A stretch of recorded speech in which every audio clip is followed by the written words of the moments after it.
गोयल साहब, मैं आपके साथ एक बात शेयर करनी चाहता हूँ। हमारी इंडस्ट्री के बहुत दिग्गज अभिनेता थे प्राण साहब जी। प्राण साहब को अगर आपने नोट किया होगा तो सारी जिंदगी वो फिट रहे हैं।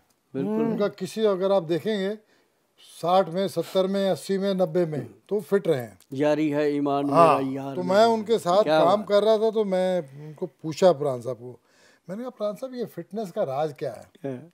तो भी पंजाबी में बात करते थे। मैं तो मुझे बोले जब खाना टेबल पे लगता ना तो मैं ये दाल ले ली, ये सब्जी ले ली, ये रोटी ले ली, ये दही ले लिया, उसके बाद मैं ऐसे कहता हूँ ये ले लो, ये ले लो, ये ले लो। मैंने कहा इसका क्या मतलब है? कहता थंब एक्सरसाइज, इसका मतलब है ये उठा लो, अब मुझे नहीं चाहिए।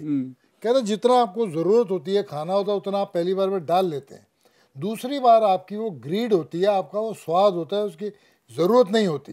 और जो लोग दूसरी तीसरी बार लेते हैं वो फिर शुगर को, डायबिटीज़ को इनविटेशन देते हैं। तो मैं आपसे जानना चाहूँगा कि उन्होंने कहा तो मुझे बात सही लगी, मैंने मान भी ली और मैं वैसे ही अपने लाइफ में वैसे ही करता हूँ। तो क्या ये ऐसा होता है कि खाना ज़्यादा खाना चाहिए, डायबिटीज, शुगर, ये सब कनेक्टेड है उसके साथ जो प्राण साहब कह रहे थे? एक्चुअली होता क्या है, जैसे आप मान लो एक डस्टबिन है, जी, बढ़िया बढ़िया खाना ले लो, जो आपको लगता है कि ये सारे अच्छे खाने बने हुए हैं, उनको उठाओ डस्टबिन में डाल दो। आपने अंगूठे का एग्जांपल दिया, बहुत अच्छा है। अब जो प्राण साहब ने कहा वो तो वैसे ही जिस फिल्म में आ जाते थे उसमें प्राण डाल देते थे। नहीं ये उन्हीं की बात है, उन्हीं ने कहा था अंगूठे मतलब थंब एक्सरसाइज से आप फिट रह सकते हैं। आप बढ़िया बढ़िया जितना भी खाना ले लो, अब डस्टबिन में डाल दो, जी 2 घंटे बाद आके उसकी स्मेल लेके दिखा देना, आप ले नहीं पाओगे, जी सारा जी कचरा बन जाएगा। जी ऐसे ही हम क्या करते हैं, पेट में जो चाहे डाल दिया डाल दिया डाल दिया डाल दिया, तो पेट के अंदर जाके फिर क्या होता है, गैस बन गई, ये हो गया, वो हो गया।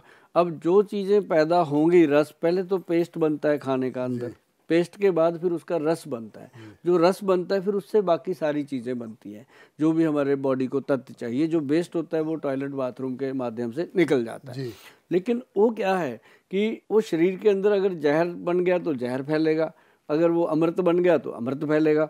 तो इसलिए खाने को हमेशा पौष्टिक तरीके से, अब क्या करते हैं लोग, रोटी खाते हैं, गरम गरम रोटी खा रहे हैं, साथ में ठंडा ठंडा प्याज खीरा खा रहे हैं बीच में घुसेड़ के, जबकि हम हमेशा चिल्लाते रहते हैं कि अगर सलाद खाने का मन है, मूड है, तो खाना खाने से आधा घंटा पहले खा लो ना प्लेट भर के, कौन मना करता है ना। 10-15 दिन हो सकता है आपकी एक चपाती की भूख कम हो जाए, 15 दिन के बाद आपकी 2 चपाती की भूख बढ़ जाएगी और बॉडी वेट भी नहीं बढ़ेगा, बीमारियां भी नहीं लगेंगी। वो एक सलाद जो है वो मेडिसिन का काम करता है जी।